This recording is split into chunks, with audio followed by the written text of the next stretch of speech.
Ladies and gentlemen, boils and grills, let's talk about the Doctor Ratio Lightcone in version 1.6. The design looks awesome if you're a husbando lover, and we're going to talk about it in like a multiple of ways. We're going to say whether it's good for him. Of course it's going to be good for him, but are there any alternatives if you don't pull for this? And what are my thoughts on this Lightcone, how well it scales versus other of the Lightcones that we have in the game, and whether it can be used by anyone else, because if you're a free-to-play player, you got Doctor Ratio for free. If you're thinking of just like spending some pools, picking a very good 5-star Lightcone up, and maybe slapping it on your Zealer or stuff, let's share some thoughts as well in this video on this Lightcone, Baptism of Pure Thought.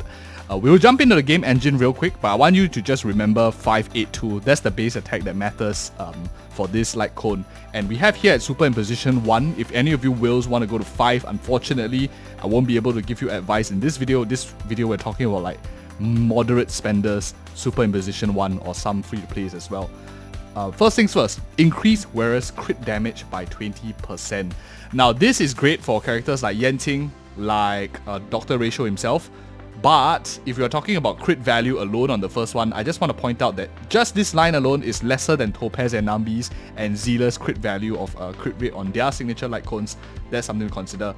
And for every debuff on the enemy target, the wearer's crit damage increases by 8%. Now this is interesting because now this turns this into a 24.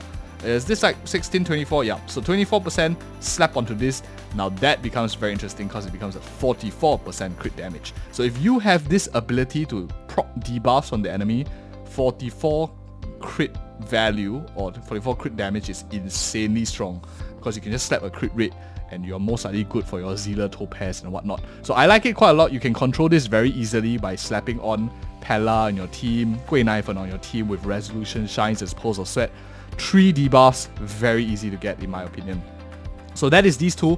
When using their ultimate to attack the enemy target, Wearer receives this effect which increases damage dealt by 36% of that out.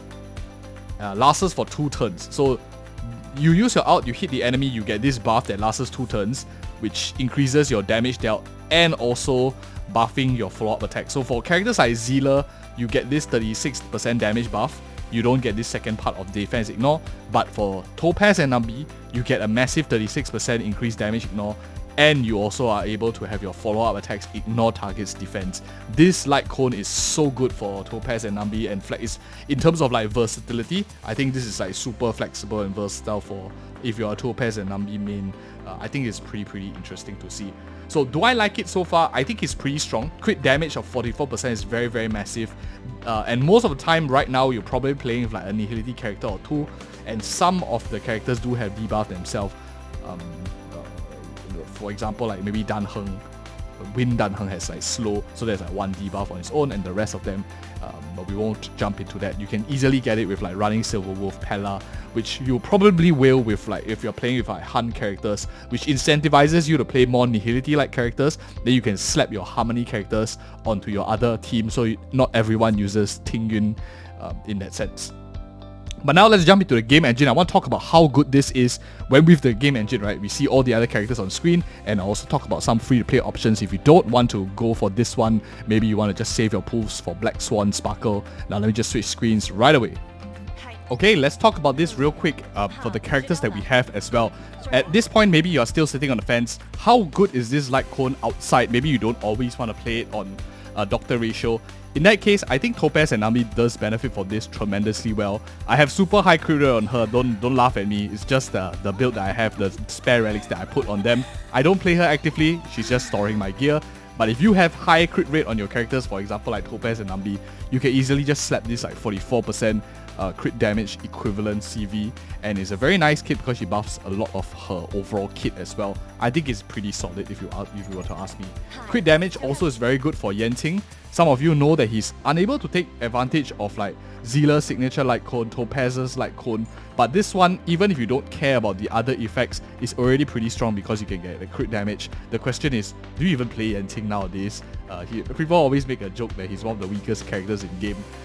But other characters, I think, like Su Sang and even for Dan Heng, definitely going to be very useful because the free-to-play option that you get cruising the Stellar Sea, you see is already like lower in attack percentage, and at the same time, this 16% is like 32% CV equivalent, And not only that, you don't even count like the damage bonuses and the follow-up ignore also. That's all in the overall kit.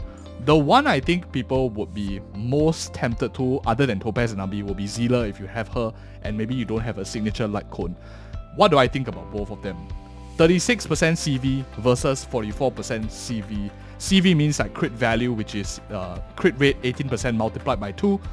36%, it's the equivalent of this CV. So 44 for the Doctor Ratio Lightcone, 36 for In the Night.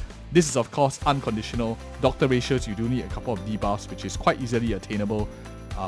And basically, this one is if you have a fast character, you have like, let's say 160, let's assume you have the cap, you get 36% increased basic attack and skill damage increase, and your out damage is increased by a whopping 72% damage. The other one is like 36%, so you have this and this more or less is like break even. The Doctor Ratio signature is like more or less break even for basic attack and skill. The ultimate is like slightly lacking, but if you do follow-up attacks, you will definitely have breached that ultimate damage increase by definitely by a large amount. For Zealer itself, she might prefer In the Night because her ult is used to one-shot squishies more often than not. But if you have like godlike crit rate gear, I think you could make it work, especially if you have like really good amounts of crit buffers on your team. Maybe you're running, for example, already with a mono quantum with full strength inside, so she buffs like 12% or a couple of percent crit rate buff to your whole team already, and you hit that threshold anyway. In that case, you reach the very end game, crit damage gear is always a little bit better than crit rate, and that is my thoughts for how it can be used for the other characters in the game. But now, probably you guys don't want to break bank. Everyone knows signature Lightcones are always very good. Let me give you a bit more value add and tell you, if you don't get that Lightcone, what else can you use for Doctor Ratio? And here's my honest thoughts. Let's not care about all the limited Lightcones like In the Night, Worrisome, Blissful as well, because we probably don't have the gacha money to get all of that. In that case, I do think that a couple of them that is really strong is, of course, free to play, Cruising in the Stellar Sea, super good. He might not need so much crit rate, but having a little bit of this means you can just definitely focus on other stuff. Like you can just definitely switch your body to a crit damage body. This is still 32% CV, and all these additional buffs is also really nice. It can even double up to be like 32% crit rate increase, which is insanely huge. You might be over capping if you're using skill at times. Other than that, the one that I'm pretty excited for, is it this one here? No, this one is not very fantastic. This one is quite good. Return to Darkness is a Battle Pass Lightcone, unfortunately. Increases crit rate by 12%, but it turns Doctor Ratio into a pseudo buffer. He does attack quite a lot outside of his turn order, so you have a high chance of actually like proccing this Dispel on the enemy. If you're playing him with a secondary damage dealer in your roster, he becomes like a buff remover, which is quite rare. I think only characters, for example, like Capella, like Luota has buff removal currently in the game, if I'm not wrong, and maybe to some extent I think Luca, maybe, I can't remember exactly, but this is definitely a solid addition if you're looking for a bit more utility in your characters. It goes up to the same Cruising in the Stellar Sea attack as well, so it's not too bad if you are a small spender. Unfortunately, is not free to play. But other than that, the last one I think is pretty nice to talk about is Sleep Like the Dead. It gives you crit damage if you are looking for a stat balancer with very high amounts of attack, 582, which matches his own signature Lightcone Doctor Ratios. So you have here like crit damage 30%, which is not the equivalent of the 44% that you see on his signature, but you don't get that conditional factor involved as well. Maybe you're running a mono imaginary team with not too much debuffs for some reason. This one is on average probably going to be better if you don't have like too much debuffs on enemy. When you don't land a crit hit, your crit increases. This is nice, but really you're just going for the crit damage, which is okay, especially if you're capping out on crit. Maybe your team composition, you have tons of godlike crit gear. This one could be useful as well. So I've given you 3 options. I think Cruising in the Stellar Sea, Sleep Like the Dead, Return to Darkness. But let me give you one more. I think Swordplay could be interesting as well. Everyone likes this one if you can hit the same target more than once. I think this is a pretty interesting one. We have to see whether he's able to proc the full stacks, and we'll be doing it on our channel once he goes live. I'm going to just test him out a bunch of. We're going to be live on Twitch, so you can join us there. Make sure you like and subscribe to see our day 1, day 2 review, where I talk about honestly what I think about Doctor Ratio on my account so far. But anyways, guys, thank you so much for watching, your attention as well, and see you in the next video.